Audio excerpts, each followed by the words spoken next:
Hello and welcome back to The Lion's Den, the only podcast that is interrupted by a talking dog and somebody mowing their lawn. Anyway, I'm your host Matt as always, and I said talking dog? Oh gosh.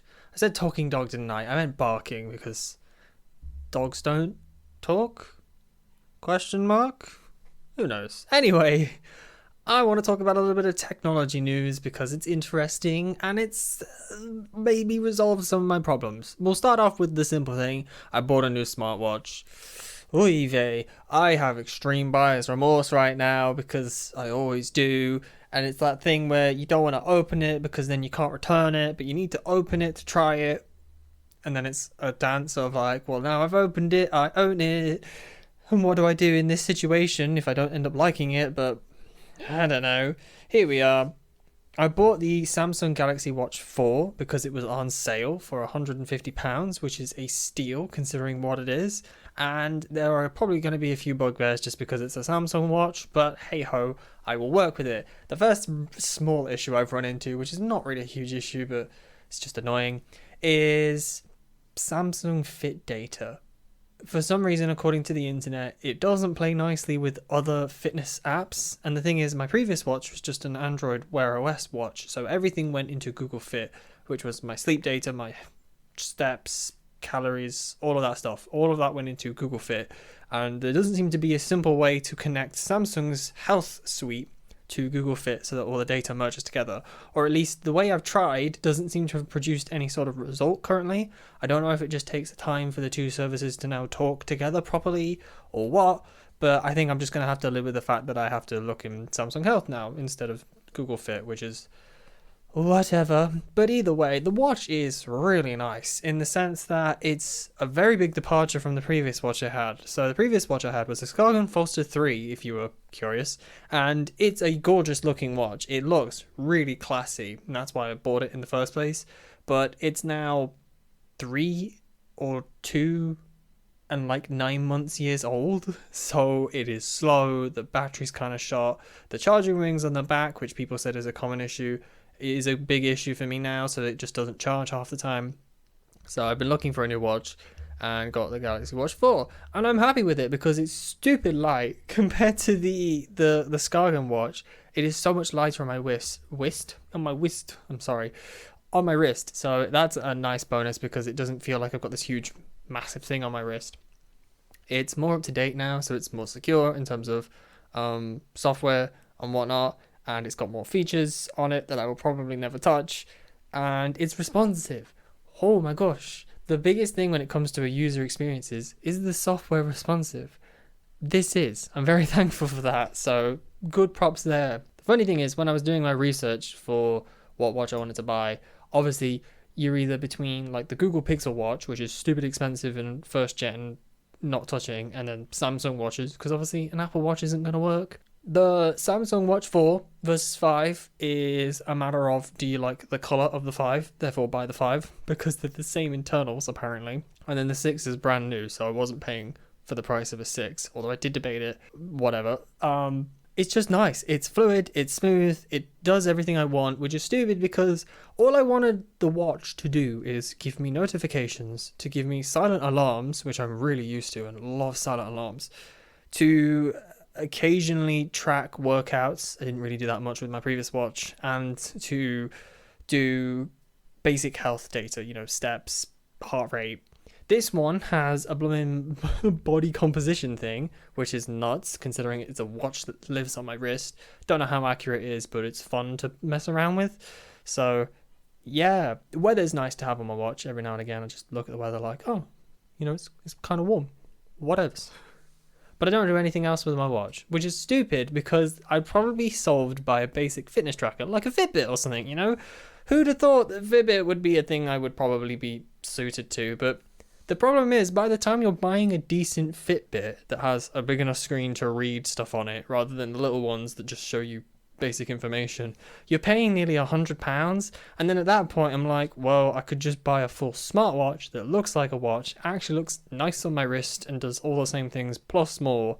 So that's where we're at. We'll see how it goes. I might already have just kind of committed to it now. Honestly, if I don't like it, I might give it to my dad because I imagine he might enjoy a smartwatch, and already he hasn't got the problem like I have of coming from a previous device, and he has a Samsung phone already, so everything should already be on there. So I'll consider that. Maybe I'll give him a deal on it, like, hey, do you want this watch for 100 quid? Because I don't.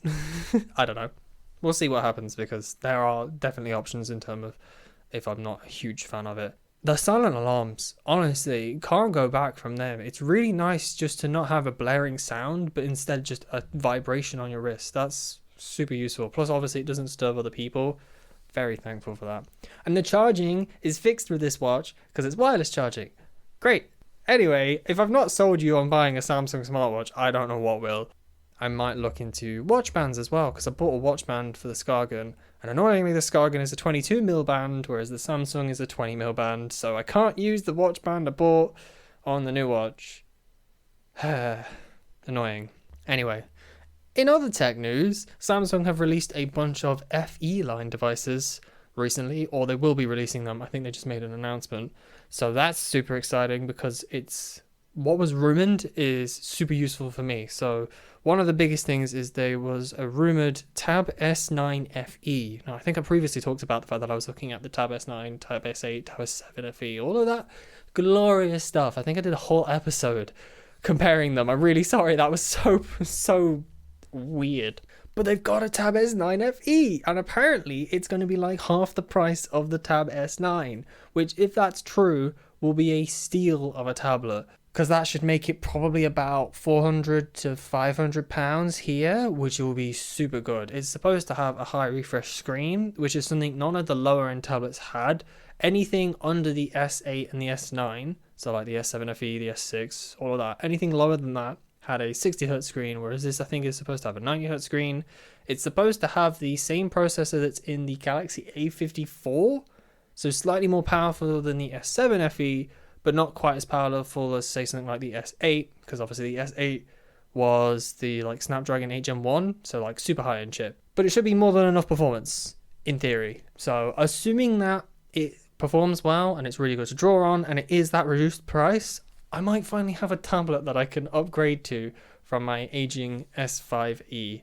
I will never forgive myself for buying the S5e. I didn't know at the time I wanted to draw on it. That was the problem. I didn't know that I want that feature. I was just like, I want a nice tablet, so I bought that. And it is a nice tablet. You just can't draw on it. Anyway, they also released a couple other things, like the S23 FE, which they didn't say what the chip was in it, or at least I didn't hear what the chip was in it, but that's supposed to be more expensive than the A54, so probably a slightly better chip in it, better screen and whatnot. So that's really cool, because I don't know, just keeping my options open. You know, by this time next year, when my phone is like 3 years old, 4 years old actually, it'll be 4 years old. It might be something to look into, because last year's flagship is still as good this year as it was last year, and it'll be a lot cheaper by then. So that's something to look into. They've also got the Galaxy Buds FE ? Which will be interesting.